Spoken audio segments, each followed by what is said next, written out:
Guys, જય શ્રી કૃષ્ણ, જય માતાજી એન્ડ જય Shri Ram. Welcome back to my YouTube channel. તમારું ફરી સ્વાગત છે અમારા વ્લોગમાં. અને આજનો સ્પેશિયલ વ્લોગ એ થવાનો છે કે નહીં ટ્રાવેલિંગ વ્લોગ કે નહીં અનધર વ્લોગ. આજનો સ્પેશિયલ વ્લોગ એ થવાનો છે, સમરની સિઝન ચાલી રહી છે અને બહુ જ વાયરલ છે ઇન્સ્ટામાં, ફેસબુકમાં કે પછી ગમે તેમાં કહી લો, યુટ્યુબમાં પણ બહુ વાયરલ છે. એ છે મેંગો આઈસ્ક્રીમ. હા, હમણાં mango cheese cake, mango ice cream તો બહુ જ વાયરલ થઈ રહ્યું છે. એટલે આજે આપણે બનાવવા જઈ રહ્યા છીએ mango ice cream. Artificial colour only for જે આપણા ઘરમાં જે ઇન્ગ્રેડિયન્ટ પડ્યા હોય એમાંથી જ આપણે બનાવવાનું છે. અને એ બી હેલ્ધી. કિડ્સને એમ બી બહુ તે મેંગો ભાવતી હોય છે. આપણને પણ એ મેંગો બહુ જ ભાવે છે અને આ જો કહીએ ને બહુ એટલે બહુ જ ભાવે છે. એટલે મેં વિચાર્યું આજે સ્પેશિયલ સમરની સિઝન એમ બી ચાલી રહી છે અને મેંગો બી આપણા ઘરમાં છે, તો કેમ થઈ જાય મેંગો આઈસ્ક્રીમ. સ્પેશિયલ ક્વોલિટી તો એની એ છે કે નહીં કંઈ બહારનું કંઈ એડ થવાનું, એની અંદર જે ઘરનું છે એ જ એડ થવાનું છે. એટલે હેલ્ધી બી છે અને ટેસ્ટી બી છે અને ક્રીમી બી છે. ઓકે, ચલો આગળ જોતા રહેજો, તમને ખબર પડી જશે. ચલો હવે ફટાફટ વાતાના વડા કર્યા વગર આપણે સ્પેશિયલ મેંગો આઈસ્ક્રીમ બનાવવાની પ્રિપરેશન ચાલુ કરી દઈએ. ચાલ, હું બનાવવાની છું બે મેંગોનો આઈસ્ક્રીમ. તમારે જેટલી મેંગો એડ કરવી હોય, તમારી ક્વોલિટી પ્રમાણે જેટલી એડ કરવી હોય એ તમે કરી શકો છો. આપણે ઓનલી ફોર 2 લઈ લઈએ. ઓકે, ચાલ.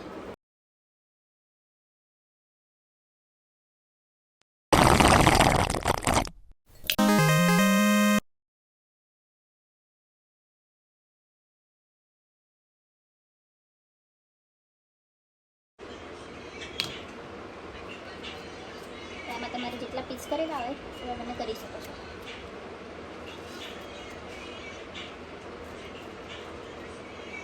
રીતે પીસીસ કરી દેવાના છે.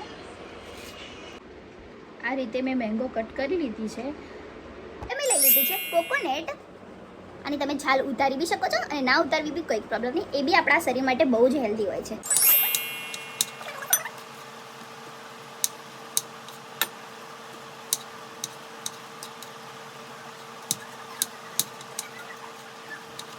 આ ખજૂરને આપણે જે 15 મિનિટ સુધી દૂધમાં પલાળીને મૂકી હતી, હવે એમાં એડ કરી દઈશું. આમાં હજી આપણે અડધો ગ્લાસ કે 1 ગ્લાસ જેટલું દૂધ એડ કરીશું. હવે આને મિક્સર ગ્રાઇન્ડમાં ગ્રાઇન્ડ કરી લઈશું. આપણે મિક્સ કરી લઈશું એટલે બધું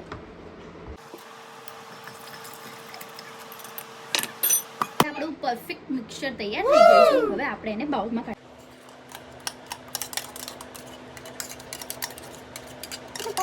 મિક્સર તૈયાર થઈ ગયો છે.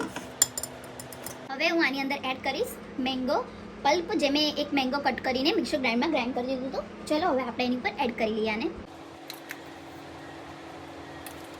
તમે આમાં ડ્રાય ફ્રૂટ બી એડ કરી શકો છો.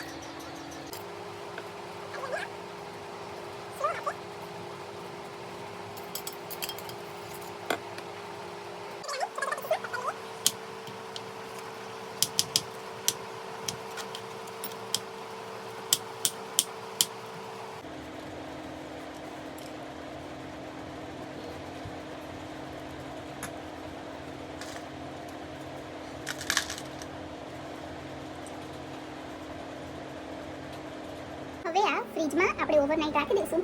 કાલ સવારે જોઈશું કે કઈ રીતનો આપણો આઈસ્ક્રીમ થયો છે. કાલ સવારે હું તમને એનો ટેસ્ટ કરીશ અને તમને રિએક્શન એનું આપીશ. અહીંયા આઈસ્ક્રીમ મસ્ત રીતે થઈ ગયો છે. ચલો આપણે એને પ્લેટમાં કાઢીને ટ્રાય કરીએ. હાફ કાલે મેં ખાધું તો મેં ટ્રાય નહીં કર્યો. ચલો આપણે ટ્રાય કરી લઈએ.